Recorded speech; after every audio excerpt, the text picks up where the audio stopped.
Alright, fellow slayers, time to go to the next episode of the day, which is No Place Like Home. 2 months ago, three ones rushed to perform a ritual while powerful forces after them. In the present, Buffy seeks the vampire outside an abandoned building. The Night Watchman catches her but thinks she's looking for a rave. As Buffy turns to leave, the man tells her not to forget her glow ball, an orb Buffy doesn't recognize but takes to investigate. In the morning, Buffy makes breakfast for her mom. Dawn takes credit for the breakfast, telling Joyce that Buffy only helped. Joyce and Dawn bond over their book club and pet names, which leaves Buffy feeling like an outsider. Buffy takes Dawn with her to allow their mother to relax until her doctor's appointment. In the magic box, Buffy and Dawn find Giles without clients the entire morning. Buffy represents the orb to Giles, but can't explain it right away. Dawn appears to Riley that Buffy doesn't want him to patrol because he's weaker now. Will advises Buffy to go easy on her younger sister. While picking up a prescription for her mother at the hospital, Buffy encounters the Night Watchman again as he's being strapped down to a gurney. The man is agitated and unstable, but he manages to warn Buffy that she'll be attacked through her family. A monk works on a blueprint in an empty building just as the beast smashes through a large steel door, revealing to be a blonde woman in a red dress. The beast tries to torture information about the key out of the monk, but it won't tell her anything. She starts talking rapidly until she puts fingers into the head of a security guard and seems to suck energy from his mind. The Scooby helps Giles as the magic box is now overwhelmed with customers. Buffy assumes that the danger she was warned about is what is causing her mother's headaches. Anya recommends to Buffy that she perform the Tirela Couverture, a ritual to reveal any spells that may be affecting her family. Buffy offers to let Riley help her with the spell, but realizes she's trying to compensate him not having the same strength as before. They talk and agree to take care of each other. Buffy performs the ritual in her bedroom, then walks around the house to look for anything unusual. She runs into Joyce to find something strange about her, which proves that the headaches are not being caused by supernatural means. However, Buffy notices Dawn's image flashing in and out of pictures around the house. When she enters Dawn's room, Buffy sees her sister's possessions fading in and out, as well as Dawn herself. Buffy confronts Dawn about it, and she concludes that Dawn isn't her sister. Buffy pushes and threatens Dawn, telling her to stay away from her mother. Dawn appears confused with Buffy's sudden change in attitude.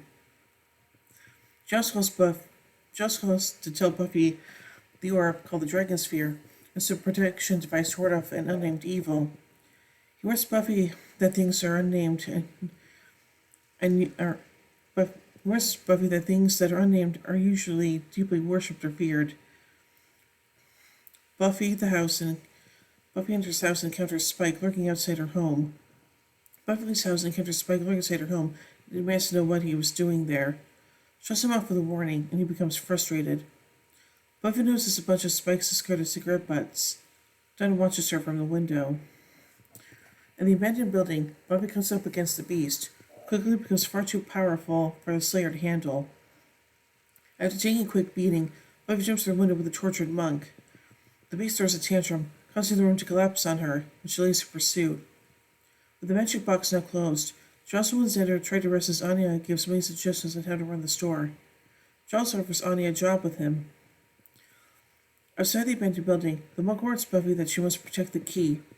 He tells her that the key is energy, but his order put it into a human form and sent it to the Slayer in the form of his sister, Dawn. The monk explains that they also built all memories about her, but Dawn is innocent and needs Buffy. The monk dies, and Buffy returns home. She finds Dawn and Joyce watching TV. Upset, Dawn goes to her room, and Buffy follows her to apologize. Buffy plays with Dawn's hair, and Dawn asks what's wrong with her mother. Buffy says she doesn't know. Yeah. So let's take a look at some continuity surrounding this episode. This episode begins the main story of the season, revealing the truth about Dawn introducing Glory. There will also be a main plot point in Buffy the Vampire Season 9 due to the end of magic when Dawn began to fade away. Giles officially opens the magic box. While Scooby Gang met in the library during Seasons 1 and 3 and at Giles' apartment in Season 4, the magic box will be the gang's HQ until it is destroyed at the end of Season 6. Dawn was fading a family photograph, emphasizing she was not real. A similar occurrence will happen when Dawn falls in a coma because of the end of magic in The Watcher. Anya gets hired as a retailer in Magic Box. She continued to work there until its destruction and grave. Giles said for someone to rip the Magic Box's spell off its hinges, since it was meant someone was coming to buy items. Ironically, Buffy would actually do this when she was stuck in a time loop by the trio in Life serial. This is the first episode to mention Joyce's illness, which would cause her death in I Was Made to Love You. This is the first time Spike sees Buffy after he came to the realization that he loves her in Out of My Mind. It's the second of 4 occasions when she calls him William, and Something Blue during their engagement, and As You Were when she breaks up with him, and in Disempowered when she tells him they'll stay together even after weeks separated. In Glory's rant, after checking the monk, she mentions someone sits on a tuffet. Dawn's been referred to as Little Miss Muffet in the dream that Faith had while in her coma in Graduation Day to Part 2. Miles to go, with this Muffet counting down from 730. Joyce refers to Dawn by her pet name, Little Pumpkin Belly. Buffy never had such a name, although Joyce sometimes calls her Sleepyhead. The security guard will reappear listening to Fear, along with the wife and 2 daughters he mentioned. Buffy tells Giles she's been practicing concentration, as seen in her training underwritten by Dawn in Real Me. So let's take a look at some production notes. The checklist spoken by the monks at the beginning are Zabije nas tu, it's going to kill us. Nanish Svidotek Nizalezi Musimi Okrain Klik. Sorry if I was pronouncing these. Lives still matter, we have to protect the key. Most me is Obradam, helping with the ritual and Sosted say, concentrate. However, while the Czech spoken by monks is correct and may be understandable Czech speakers, actors playing monks speak with strong foreign accents. Rabiel Isyunov speaks with strong Russian accent, while John Sarkeesian speaks with English accent.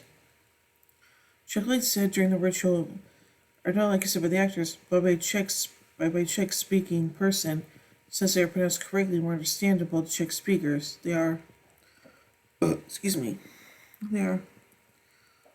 Okranush nas, protect us, and Astavor Kloveka, and create a human. At the end of the episode, writer Dawn storms upstairs, just to read a magazine, and there is an advertisement that features Sarah Michelle Gellar in the ad. Interesting. So let's take a look at some pop culture references. This episode's title is a reference to the verse of the song Home Sweet Home. The vampire Buffy fights wears a shirt of the German heavy metal band Accept, or specifically their album Russian Roulette. When Buffy prepares breakfast for Joyce, Dawn says, "Who tried to make you the Iron Chef?" in reference to the Japanese television cooking show. Buffy suggests Joyce to watch the Oprah Winfrey Talk Show. Riley refers to the training area in the back of the Magic Box as the fictional training facility Danger Room, which is also the name of a comic book store in downtown Olympia that I highly recommend you guys check out because it's pretty cool. After remarking about Buffy's strength, Ben asked her if the cause was a radioactive spider bite in reference to the origins of the fictional superhero Spider-Man. One of the books of the Magic Box is The Collapse of British Power by Corelli Barnett. And now finally, let's take a look at some goofs. When Buffy apologizes to Dawn and the camera switches angles to Dawn facing Buffy, you can see the boom mic in the upper left-hand corner. You can see the boom mic bobbing in the upper left-hand corner. When Buffy said flying, there are faint traces of visible wire supporting a stout woman against the wall in the background. Buffy picks up her mother's medication in the hospital. She sees Ben and starts saying, "Not to be rapidly sexist, but you have some serious muscles for a girl." However, his words still match his mouth. At 24 minutes and 14 seconds, as the camera tracks Buffy stepping back into her circle of sand, also picks up the boom microphone in the upper left corner of the frame. During Buffy's brawl with Glory grabs and wrenches Buffy's arms, causing her body to descend in pain. However, in the next shot of Glory when she is talking about regenerating worms, Buffy is standing up before she headbutts Glory. So I think this episode is pretty interesting, and yeah, it definitely sets up a lot of what's going to happen later on in the season and stuff, so yeah. So overall, I give No Place Like Home 4 vampire steaks out of 5. When I tuned in bits, we took a final episode of the day, family. So, until then, here endeth the lesson.